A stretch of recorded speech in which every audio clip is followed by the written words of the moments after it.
Mesdames et messieurs, comme d'habitude, notre travail est de vous servir à tout moment. Nous serons là et nous serons là toujours pour vous servir. Chers téléspectateurs, merci encore de nous retrouver à nouveau sur votre émission Congo d'aujourd'hui. Nous disons toujours Congo d'aujourd'hui, cette émission Tobuti Wapi, Tokome Wapi, Petozokende Wapi.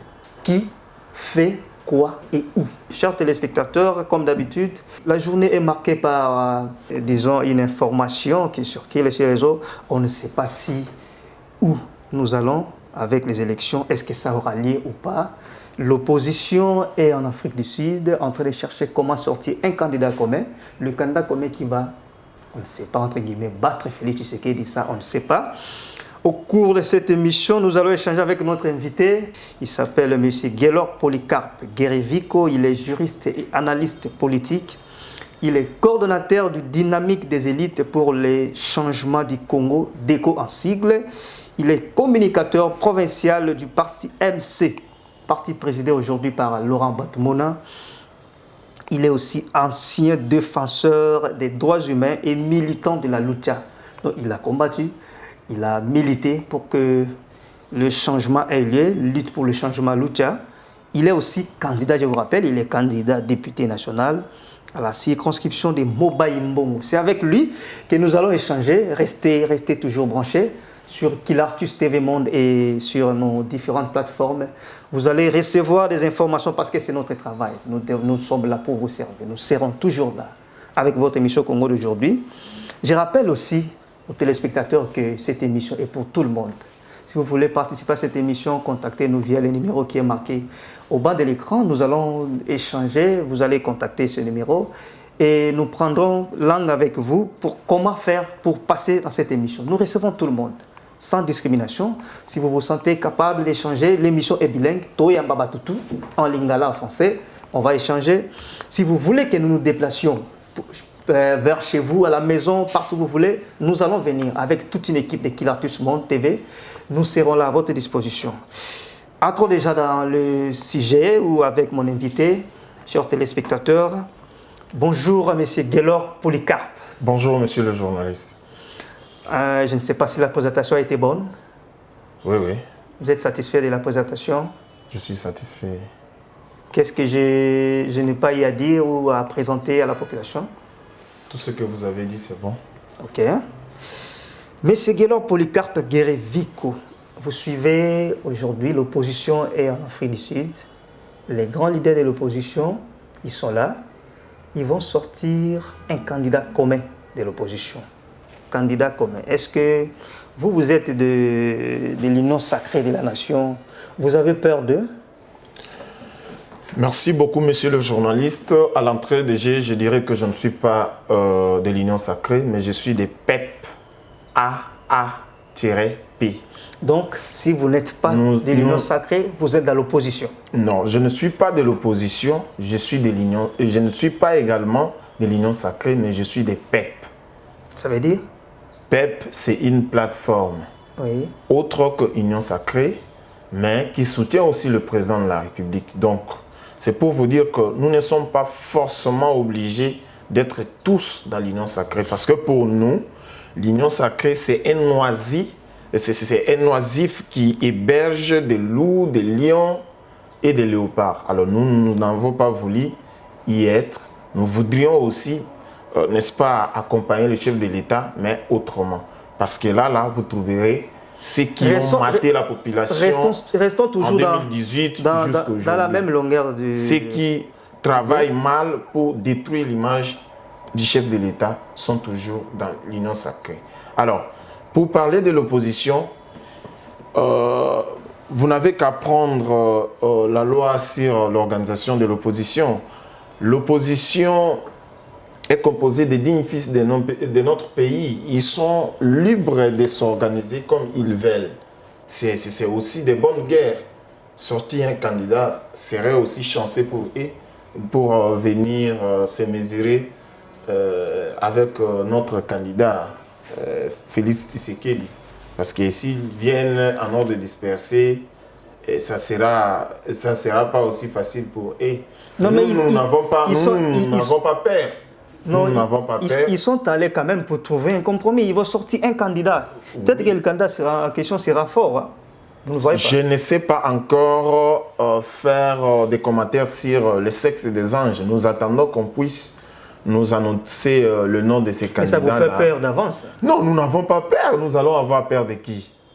Les élections, c'est dans les urnes, c'est pas les noms. C'est la population qui va trancher entre nous. Nous avons déjà notre candidat. Il est au pouvoir, il est connu de tous. Il est le fils d'un grand politique de ce pays. Nous n'avons rien à craindre. Et donc, s'ils choisissent leur candidat, il viendra, il va nous affronter. Et c'est comme ça. Nous voulons l'inclusivité, n'est-ce pas, du processus électoral.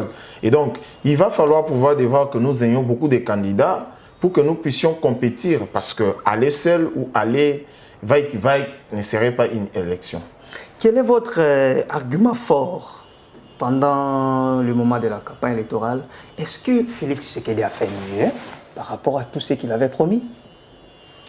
Bon, la question n'est pas au niveau des promesses où il a fait mieux, mais la question reste aux Congolais. Ça veut dire? Moi, je pense que Félix Tshisekedi, c'est un patriote congolais qui s'est bâti. Malgré ce qu'il a trouvé comme pays, malgré les difficultés, mais il s'est quand même bâti, il s'est démarqué. Après Mouzé comme compatriote. Dans quel secteur, par exemple? Dans quel secteur? Écoutez, Félix Tshisekedi, comme vous voudriez vraiment que nous allons coup sur coup pour énumérer quelques réalisations. On est là pour ça, on est là. Vous savez que la Constitution a parlé de la gratuité de l'enseignement primaire. Mais nous avons fait quelque chose depuis 2002 ou 2003 que la Constitution a été promulguée. Nous avons fait 20 ans pour que... nous avons fait 18 ans ou 19 ans pour que cet article soit appliqué. Et aujourd'hui, c'est effectif. Vous savez qu'auparavant, toutes les c'est simplement à Kinshasa ou bien partout ailleurs? Non, monsieur le journaliste, ne m'amenez pas si c'est faux. Vous êtes journaliste et donc j'ai beaucoup de respect pour votre profession. Je pense que vous êtes bien informé que quiconque. La gratuité de l'enseignement, c'est partout sur le territoire national, là où il y a la paix. Et d'ici là aussi, ils vont lancer la gratuité, comment dirais-je, au niveau des soins, surtout pour la maternité. C'est déjà lancé, mais pour Kinshasa seulement. Pour Kinshasa seulement. Mais ça pose aussi problème. Jusque-là, il y a d'autres centres qui ont accepté de travailler, mais ne font pas. Aucune œuvre humaine n'a jamais manqué des imperfections. Avec le temps, ça va s'améliorer. Il faut chasser la paire de... Il faut chasser la paire. Il faut chasser la paire. C'est-à-dire quoi? Il faut oser. Il faut oser. Et petit à petit, l'appétit va venir. L'appétit vient en mangeant. Oui, l'appétit vient en mangeant. Et moi, je pense qu'à part la gratuité de l'enseignement, Félix Tshisekedi a placé la barre très haut en ce qui concerne la diplomatie aujourd'hui. Félix Tshisekedi a été président dans beaucoup d'organisations au niveau régional et pourquoi pas de l'Afrique également. Mais qui ne produit presque rien jusque-là. Non, mais c'est vous qui dites que ça... dans des organisations, oui. Il faut que la rentabilité soit visible. Écoutez, il faut vouloir être toujours ensemble. Et qui se dissocie? Non, parce que vous pensez que comme ça ne marche pas, il doit se retirer. Non, écoutez, lorsqu'on devient un homme d'État, il y a un comportement qu'on adopte. Lorsqu'on est militant, on se comporte comme un militant. Mais lorsqu'on devient cadre dans un parti, il y a un comportement qu'on adopte. Quand on est leader, on regarde derrière, il y a plein de gens, quelle décision prendre. Peut-être vous le dites parce que vous êtes journaliste, mais à sa place, vous ferez autant. Donc, c'est pour vous dire que Félix Tshisekedi n'a pas démérité, il a fait beaucoup de choses. Sous les régimes passés, personne ne savait qu'il y avait le fonds social. Mais sous Félix Tshisekedi, le fonds social est effectif. Aujourd'hui, dans 6 provinces, par exemple, si ma belle mémoire ne me trahit pas, au nord Kivu, en Ituri, Sud Ubangi, Nord Ubangi, Kasaï. Et puis voilà quoi, et ça aide le Domini. Donc, en grosso modo, c'est pour vous dire que Félix Tshisekedi a encore a fait ce qu'il pouvait faire malgré le moment difficile. Donc c'est pour ça qu'il mérite encore une chance de revenir aux affaires, de continuer. Oui, nous demandons au peuple congolais de faire confiance à ce digne fils du pays qui a essayé de faire quelque chose. À Kinshasa, tout comme ailleurs, vous verrez qu'il y a des chantiers de routes qui sont en train d'être exploités, des homes au campus Inikin, INBTP, IPEN, des jolis bijoux partout là. Donc, avec le temps, si nous lui donnons encore la chance d'avoir ces 5 ans, je pense qu'il pourra faire quelque chose. Monsieur Guélor Vico Polycarpe, Monsieur Guélor Guérévico. Monsieur Guélor Guérévico, merci beaucoup. Polycarpe, je rappelle qu'il est juriste et analyste politique. Avec lui, dans cette émission, on est en train d'échanger. Guélor, prenons un peu le cas de l'insécurité à l'est de la République. Ça pose problème. Ce sujet, je le recommence à chaque fois que je tourne cette émission, où je reçois les invités. Qu'est-ce qui ne marche pas aujourd'hui? Bunagana, nous tendons déjà, c'est déjà plus de 2 ans presque. Hein? Qu'est-ce qui ne marche pas?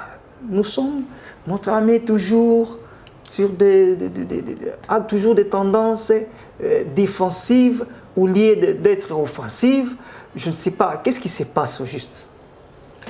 Bon, c'est une question écœurante. Vous savez, l'Est de notre pays, c'est d'ailleurs le poumon des écosystèmes, c'est le poumon de la richesse congolaise. Mais nos compatriotes qui vivent de là n'ont pas la paix. On le tue chaque jour. Ils fuient leur village, territoire pour traverser Rwanda, Ouganda, Burundi. Et, vous savez que le Congo perd beaucoup en termes de dégâts matériels, de dégâts humains et en ce qui concerne sa richesse. Et donc c'est une question qui vaut vraiment son pesant d'or. Pour moi, je crois qu'on devait aussi avoir un état généraux de défense et sécurité. Les états généraux? Les états généraux de défense et sécurité pour que les experts en sécurité et en défense congolais, même les étrangers, puissent venir nous aider à examiner vraiment le fond. Vous savez, aucun pays ne peut accepter d'être agressé ad nautum. Aucun pays ne peut supporter tous ces bavures-là. Moi, je crois que notre État congolais est très galant. Notre État congolais est très gentil vis-à-vis des rebelles, vis-à-vis des pays agresseurs. Il y a un principe en droit international, la réciprocité. La réciprocité. La réciprocité voudra que lorsqu'un autre pays attaque votre pays, vous l'attaquez également. Et quand la communauté internationale viendra, vous allez vous arranger. Mais il est prouvé noir sur blanc que c'est le Rwanda qui nous attaque, que c'est l'Ouganda qui nous attaque. Pourquoi nous nous internisons à faire des analyses? M23 fait ceci, machin, gna. Pourquoi ne pas déclarer une guerre? Pourquoi ne pas déclarer officiellement une guerre contre le Rwanda? Et qu'est-ce qui empêche? Je n'en sais rien. Je n'en sais rien. D'abord, si ça ne dépendait que de moi, pour que nous ayons la paix à l'Est, le président de la République, les commandants suprêmes des forces armées, devait, 1, relever de leurs fonctions tous les étrangers qui ont inféodé notre armée. Mais comment le savoir? Parce que tout le monde se réclame congolais. Non, monsieur. Nous avons des archives. Nous connaissons ces gens-là. Il y en a qui sont venus en botte mais aujourd'hui sont devenus des patrons. Il y en a qui étaient des étudiants à Lubumbashi, qui étaient dans des associations donc selon vous, vous allez vous référer disons, de la morphologie ou bien de l'histoire? Ce n'est pas la morphologie, nous les connaissons. Comment vous allez procéder? Tout le monde à Kinshasa, tout le monde à Kinshasa sait qui est qui. Oui, on peut être congolais par acquisition, par naissance ou par alliance ou par le sang, mais il y a des vrais Congolais. Nous les connaissons.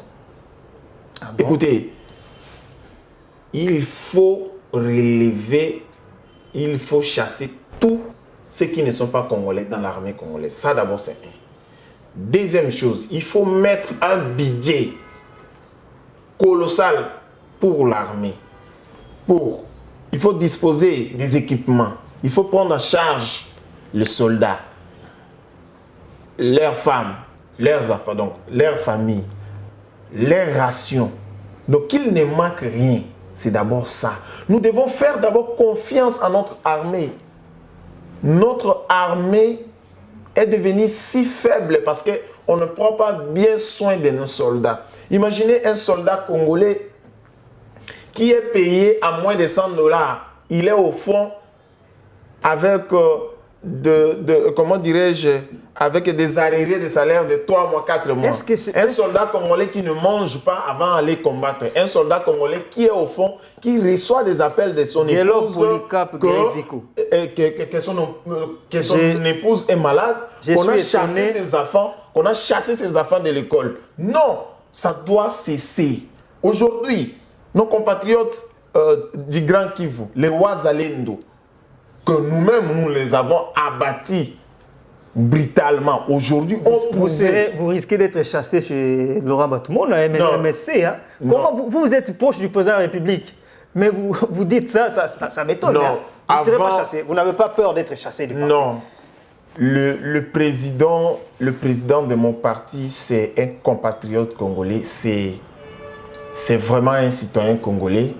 Il sait que je le dis comme un compatriote. Je ne le dis pas pour dénigrer. Je le dis par souci de mon pays. Parce que nous avons aussi des camarades du parti qui vivent à l'Est, qui sont confrontés à ces problèmes-là. Moi, je dis qu'aujourd'hui, les Wazalendo, nos compatriotes Wazalendo, ont prouvé de quoi nous sommes capables. Ce sont des sectes qui n'ont jamais fait de formation pour combattre. Mais comment ils se battent? Ont poussé les rebelles loin. Ce qui freine nos soldats du FARDC, nos forces de FARDC, c'est quoi? C'est parce qu'il y a des méli-mélos. Il y a beaucoup de commandements là-bas. Vous trouverez la MONUSCO, vous trouverez EAC. Et ces gens-là ne sont pas venus pour bientôt là encore une équipe va venir pour SADC. Alors moi je ne suis pas d'avis. Je ne suis pas d'avis avec toutes ces troupes-là qui viennent. Ils viennent pourquoi? Parce qu'ils viennent pour l'intérêt de leur pays. Ils viennent piller. Nous avons vu une vidéo circuler où un véhicule de soldats de la MONUSCO, un véhicule de EAC s'est renversé et on a vu des cobaltes dedans, on a vu des diamants, on a vu des manganèses. Ils sont là pour exploiter. Ils sont là pour exploiter. Nous demandons au chef de l'État de demander à la MONUSCO de prendre ses valises et rentrer chez lui. De demander à EAC de prendre ses valises et rentrer chez lui. Que la SADC puisse rester là-bas. Nous avons nos soldats. Nous avons de jeunes volontaires. Jusqu'aujourd'hui n'arrivent pas à chasser, à récupérer Bunagana. Non, des soldats qui n'arrivent pas à récupérer Bunagana parce qu'on dit qu'il y a cessé les faits, parce qu'on ne prend pas bien soin d'eux, parce qu'il n'y a pas des équipements, parce que la guerre est compliquée, parce que nous avons des politiciens qui sont rwandais, qui coopèrent avec leurs frères, qui communiquent toutes les stratégies sur le terrain. Je sens en vous le militantisme de la lucha qui aujourd'hui ne vous a pas quitté. Écoutez, s'il vous plaît, monsieur le journaliste.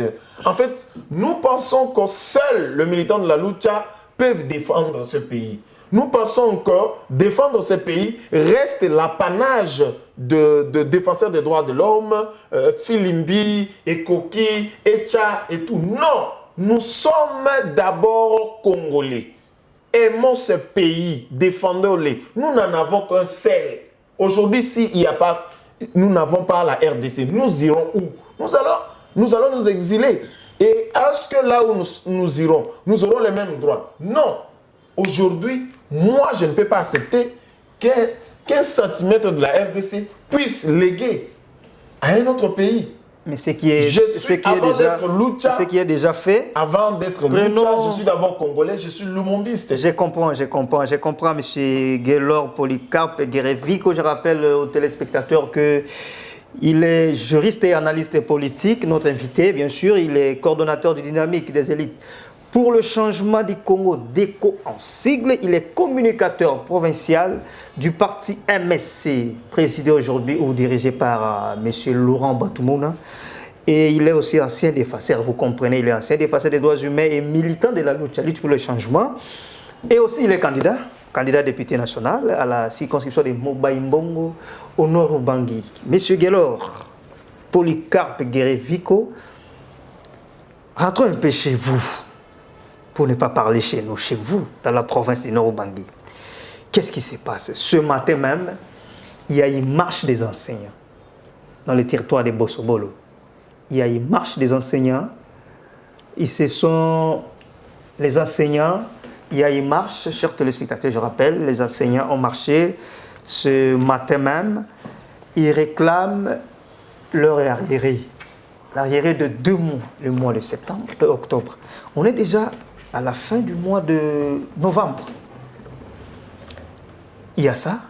Il y a aussi, pas plus tard qu'avant-hier, samedi, il y a eu destitution du gouverneur de la province, Malo. Qu'est-ce qui ne marche pas? J'ai eu à recevoir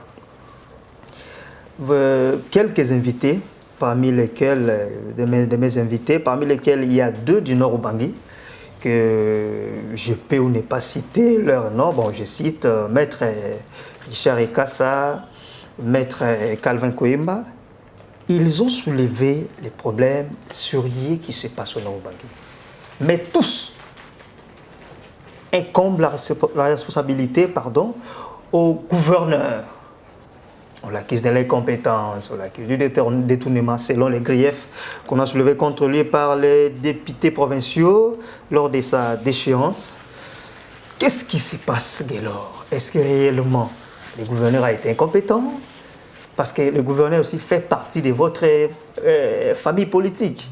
Il est soutenu par Guy Luando, le ministre actuel de l'aménagement du territoire. Qu'est-ce qui se passe? Est-ce que les députés ont tort ou raison de dire que le gouverneur a été incompétent?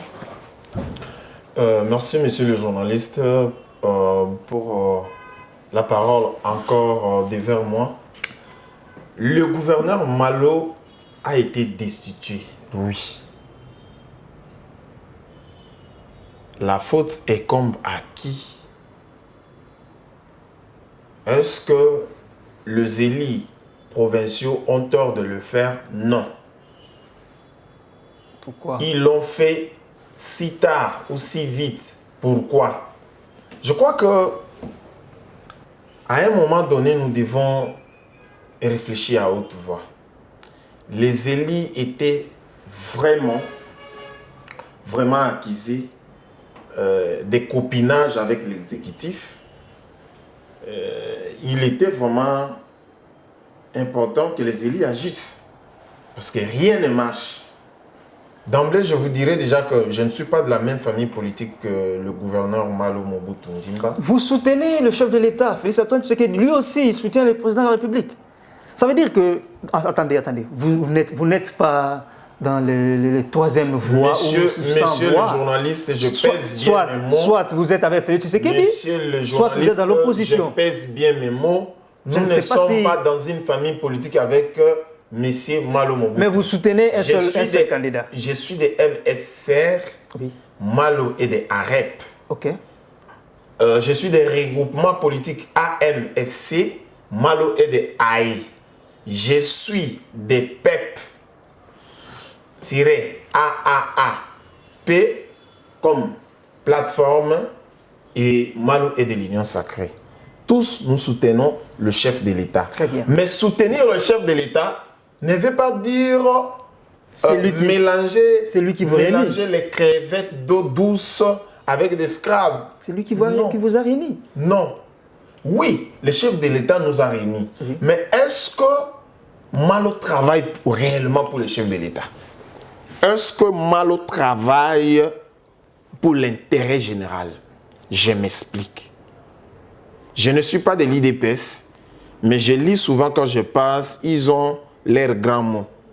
Bonne gouvernance, état des droits, justice, le peuple est d'abord, tout ça. Dites-moi, est-ce qu'il y a bonne gouvernance au Nord Ubangi? Est-ce qu'il y a le peuple d'abord au Nord Ubangi? Voudriez-vous me dire qu'il est en train de bosser pour le chef de l'État? Monsieur Malo, moi personnellement, je ne le connaissais pas. Je n'ai jamais connu quelqu'un qui s'appelait Malo. Nous avons combattu le gouverneur Isato. Parce que son système était mauvais. Il ne travaillait pas aussi pour l'intérêt général. Et la population s'est levée, les confessions religieuses, le chef des confessions religieuses, le militant de mouvement citoyen, à cette époque-là, j'étais encore militant de la lucha, et nous l'avons mis hors jeu. Il y a eu élection. C'est par là que nous avons connu Malo. Nous avons dit, bon, que le... Non. Bon, moi, je ne saurais pas répondre à cette question-là parce que je ne suis pas député provincial, mais nous avons eu à consulter tous les députés provinciaux pour leur dire, cette fois-ci, faites-nous un bon choix. Une fois ils ont opéré les choix, nous avons cru que c'était un bon choix. Parce que nous, à cette époque-là, étant que militants, on ne pouvait pas dire à un député que vote tel. Parce que nous n'avons pas de couleur politique. Nous sommes neutres. Il s'est fait que ce Malo qui est sorti, nous l'avions félicité. Au nom de la lutte à section des Badolités, moi j'avais dit devant le journaliste que nous les félicitons sous réserve. Il ne suffit pas de gagner les élections. Mais il faut aussi exécuter son programme. On l'avait voté parce qu'il avait un programme. Il n'était pas seul. Il y avait notre aînée, Madame Marie-Claire Kengo Wadondo. Il y avait notre aîné, le sénateur Basile Balibila. Il y avait notre aîné, Yaleke Tesseti. Et il y avait un autre aîné, l'honorable vice-président de l'Assemblée provinciale du Nord Ubangi, Achille Kwango Bouda Kis. Il y avait Maître Bagara Nzwambe. Comme candidat? Oui, ils étaient en 6. Voyez-vous? Tous ces gens-là, il y avait aussi lui-même Malo Ndimamobutu. Tous ces gens-là ont défilé devant les élus. Et les élus ont décidé. Ils sont les derniers virages. Nous sommes la population, mais nous avons légué notre pouvoir à nos élus. Après les élections, nous sommes allés voir Malo Mobutu Ndiba. Nous lui avons proposé nos urgences. Il a accepté. Vous, les forces vives? Nous, les forces vives, au nom de la lucha, nous l'avions fait. Nous avons écrit, si vous voulez que ça marche, faites ceci, faites ceci. Nos camarades du mouvement citoyen M14, le groupe de Olivier Akbaba, Trésor Tomene, Shadrach Pato et les autres sont allés le voir. La société civile tout entière et tout entière.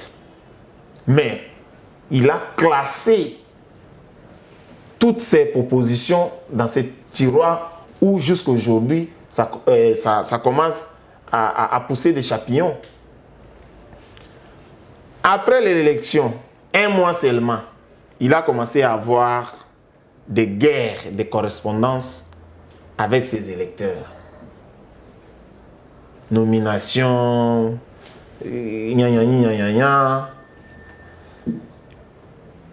Après les élections, les les liens entre lui et son vice-gouverneur sont devenus tendus. Il n'y a pas la collaboration.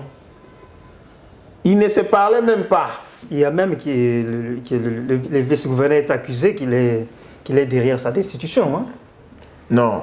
Attendez que je finisse d'abord. Ok, allez-y. On lui a remis 120 000 $ pour l'installation. C'est-à-dire pour lui et son vice. Et des jeeps achetés par le ministre des Finances. Vous avez des preuves, vous êtes juriste. Monsieur le journaliste. Vous êtes juriste. Vous précisez les montants. Monsieur le journaliste. Vraiment, je ne suis pas le premier à le dire. Je ne suis pas le premier à le dire.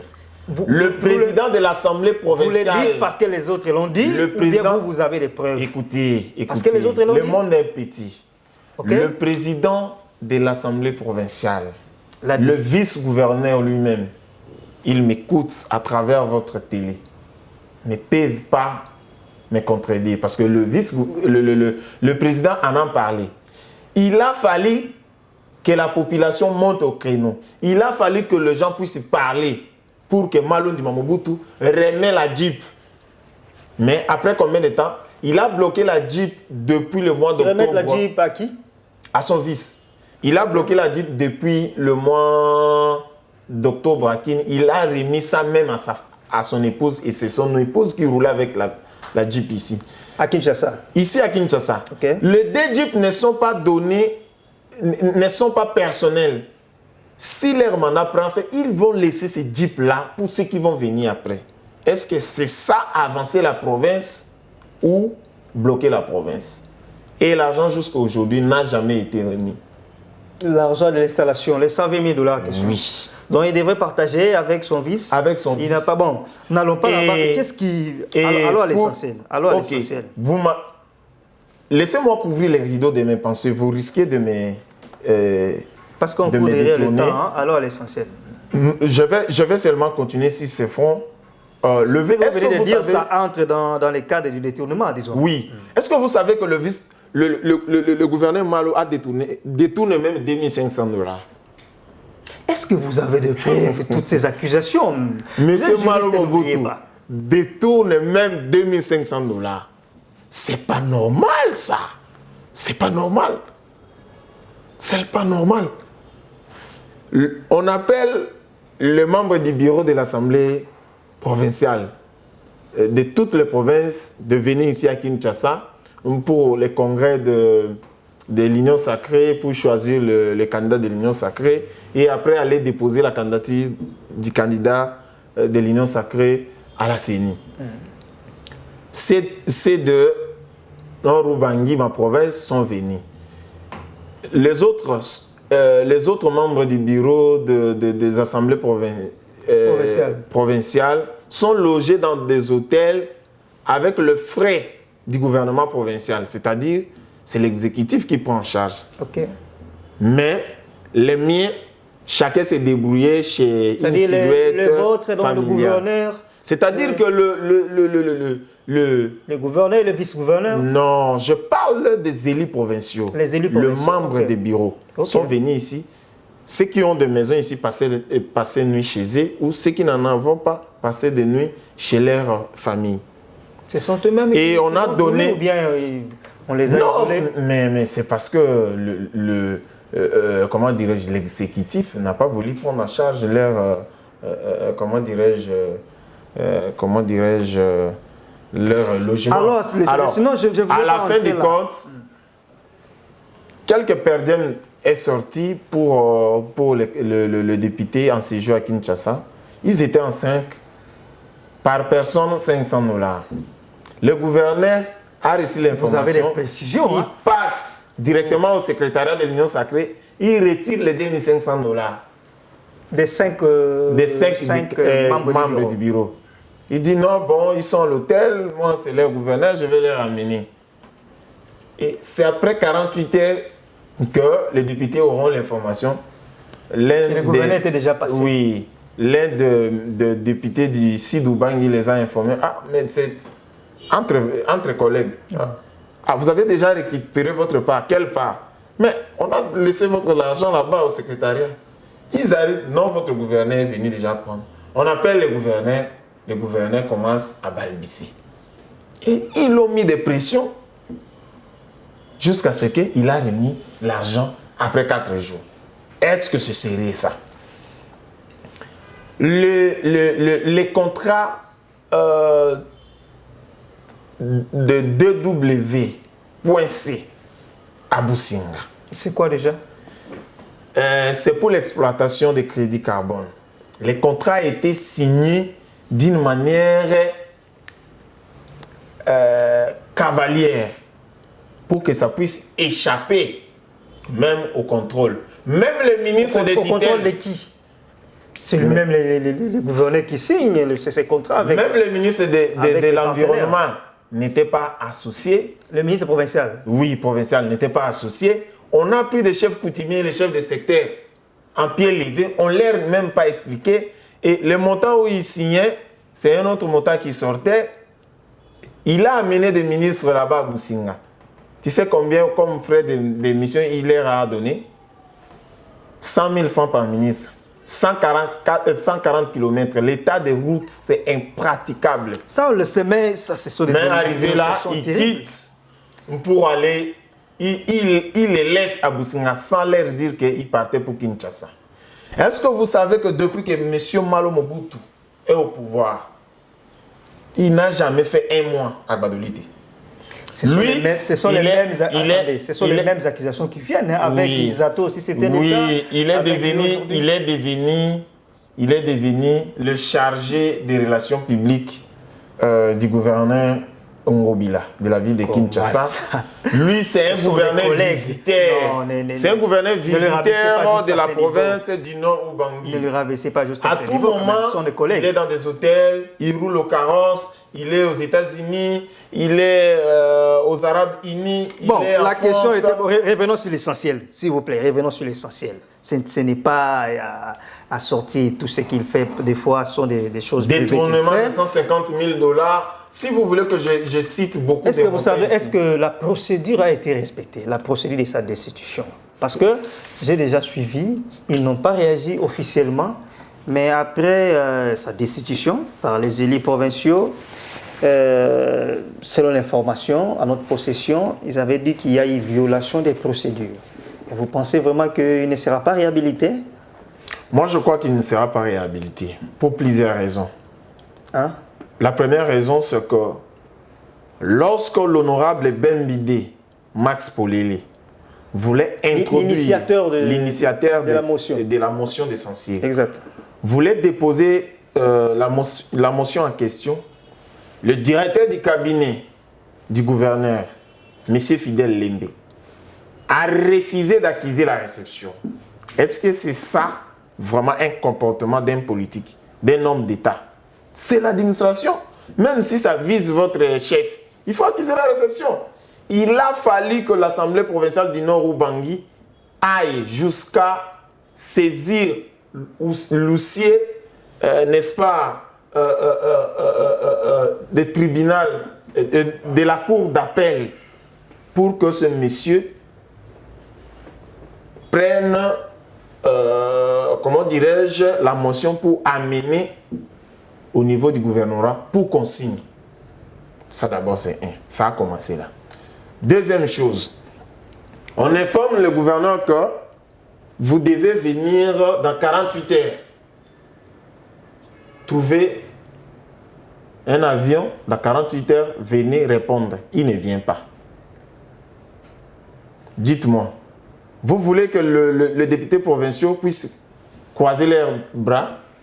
Ils ont agi selon les règlements intérieurs. D'ailleurs, c'est la motion de censure. Ce n'est pas une motion de défiance qui visait seulement lui seul. Lui pouvait être là, son vice pouvait être là, ou un membre de son gouvernement délégué pouvait aller. Son vice n'est pas concerné. Non, c'est la motion de censure, monsieur. Ça concerne tout le gouvernement. Oui. Ce n'est pas la motion de défiance qui est, comment dirais-je, qui ne peut viser qu'une seule personne. Ce n'est pas une personne. Alors, il a fait ça sciemment. Il n'a pas envoyé un de ses ministres pour les représenter. il n'a pas aussi envoyé son vice-gouverneur.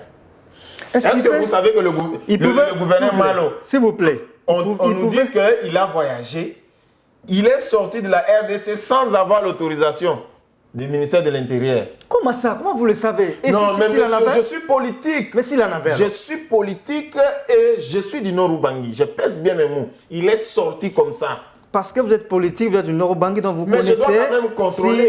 Si M. Peter Kazadi avait signé nous avons des informations. L'autorisation de son déplacement. Il est sorti sans autorisation. Voyez-vous? Alors, si c'est à réhabiliter ou pas, je vous dis que Malo, là où il est, avec ses acolytes, il est conjugué au passé. Je lui demande de rester calme là où il est. C'était comme ça avec Isato. Nous avons des jurisprudences partout. Hein? C'était comme ça avec Isato, mais Isato est parti. Je vous rappelle que Malo, c'est le petit-fils du maréchal Mobutu. Oui. Le fondateur, non seulement de la ville de Gbadolite, mais Gbadolite est son village. Gbadolite, c'est le village. C'est chez lui. De Malo. Oui. Si vous allez aujourd'hui à Gbadolite, Malo a été élu au mois de juillet et nommé au mois de novembre. Je peux vous dire, octobre ou novembre, une année déjà. Vous ne trouverez même pas une toilette publique construite par Malo.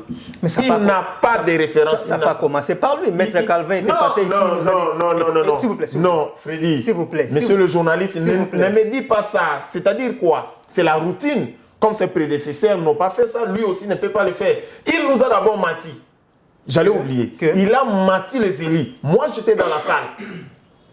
Si vous votez pour moi, j'ai déjà acheté des matériels pour réhabiliter la route Businga, Gbadolite, au niveau des 12 jusqu'à notre frontière avec le sud Ubangi. Et rien n'a été fait. Et rien n'a été fait. Aujourd'hui, si vous le demandez, on vous dira que la RN24 est exclusivement est dans la responsabilité du gouvernement central. Mais pourquoi tu nous avais menti? La démagogie ne construit jamais. La démagogie ne construit jamais, chers téléspectateurs. Si nous continuons encore, laissez-moi éventrer le bois.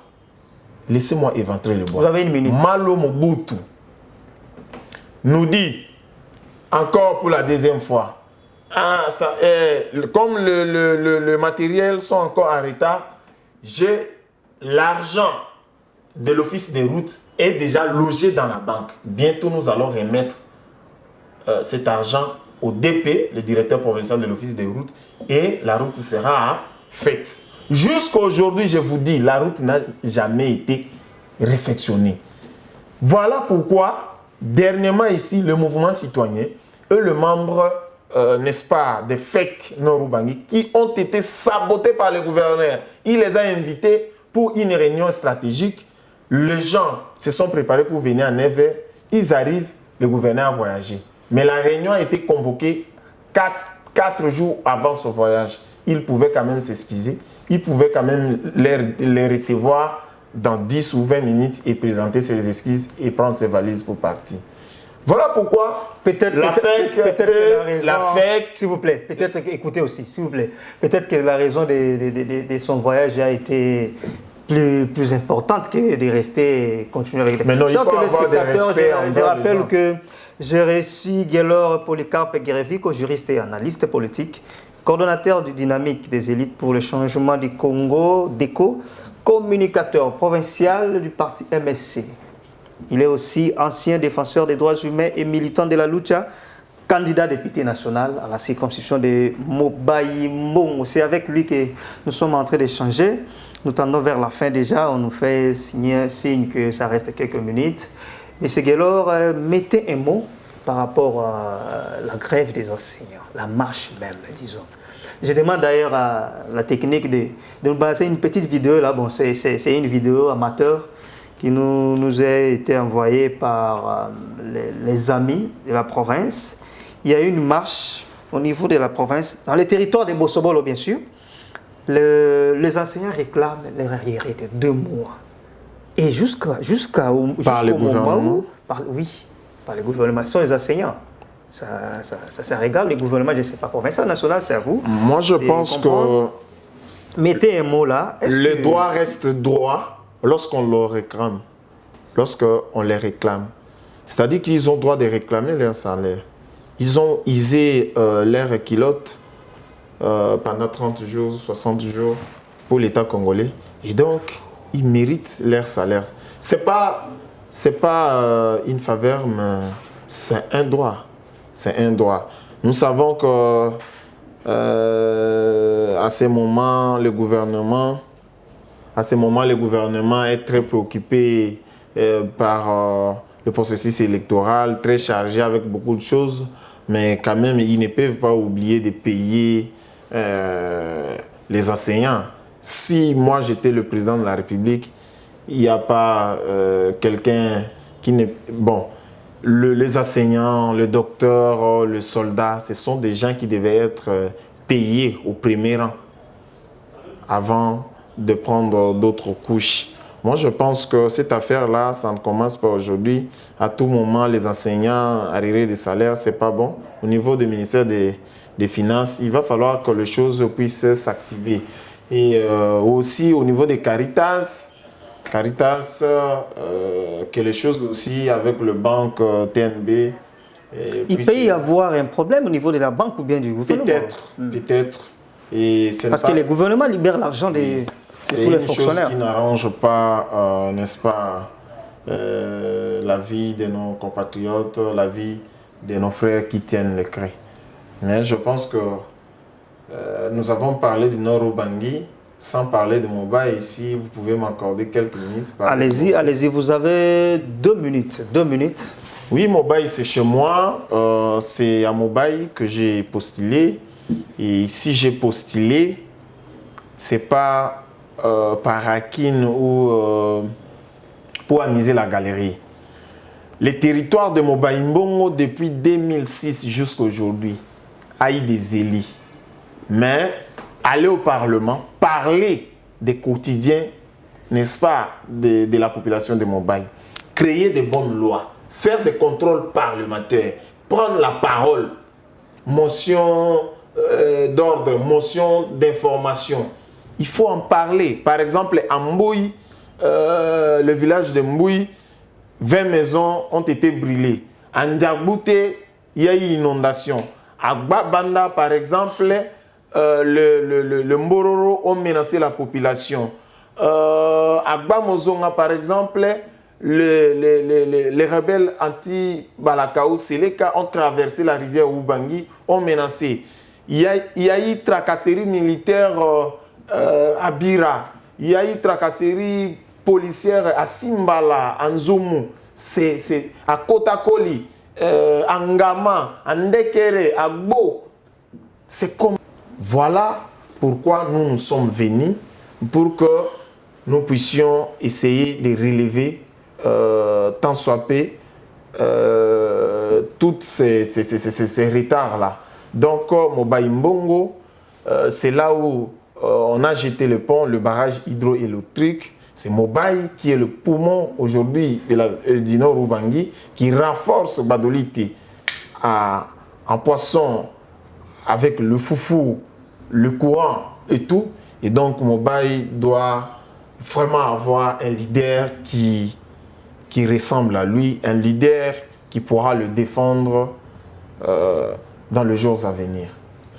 Merci beaucoup, Gaylor Polycarpe. C'était le réel plaisir pour nous. Je crois que vous avez presque tout vidé et il n'y a rien à ajouter, selon la technique qui nous dit que nous sommes déjà à la fin. Je dis encore merci à toute l'équipe technique qui nous accompagne et non que qui fouta ma fouta. Il y a toujours un sang, ça va magie. Il est accompagné de Diego Mokuma. Et toute autre personne au besoin accompagner Bisso. Restez là, chers téléspectateurs. Nous savons que vous étiez très nombreux en train de suivre cette émission. Votre émission, bien sûr, Congo d'aujourd'hui. Je rappelle toujours que si vous voulez passer à cette émission, contactez-nous via le numéro qui est marqué au bas de l'écran. Nous allons échanger, nous allons prendre je dirais quoi, Troyo kana bien poto les émissions à la calme, ou les kana plateau na biso to beti masolo quand parce que notre boulot est de vous servir. Il faut tout servir à tout moment. Nous sommes là pour collecter, traiter, diffuser les informations comme d'habitude. J'avais ici pour vous M. Gaylor Polycarpe Guérevico. Je rappelle encore pour que il est juriste et analyste politique. Comme vous l'avez suivi, il a analysé malgré qu'il avait les sangs d'un militant de lucha parce qu'il fut aussi militant de lucha. Il est communicateur provincial du parti MSC. Il est aussi candidat député à la circonscription de Mobaye Mbongo. On a été les numéros parce que ce n'est pas le moment. Ce n'est pas le moment. Vous voyez les numéros avec le temps. Merci beaucoup, Gaylor Polycarpe. Nous voyons avec Signal Lumumba, ça montre quoi? Le patriotisme. Ça montre la droiture. La droiture, comme il l'a dit. Merci beaucoup, Gaylor Polycarpe. Je crois que ce n'est pas la dernière fois. À tout moment, nous aurons besoin de vous. Vous allez passer sur notre plateau. Le plaisir a été pour moi de passer sur votre plateau et je suis vraiment ému. Okay. La prochaine fois, si j'ai votre invitation, je n'hésiterai pas de me miroiter devant votre télévision. Junior Zende aussi, il est derrière. Il est du côté YouTube, c'est lui qui gère les histoires. Chers amis téléspectateurs, au revoir, on se raconte prochainement. Restez branchés sur Kilartus TV Monde.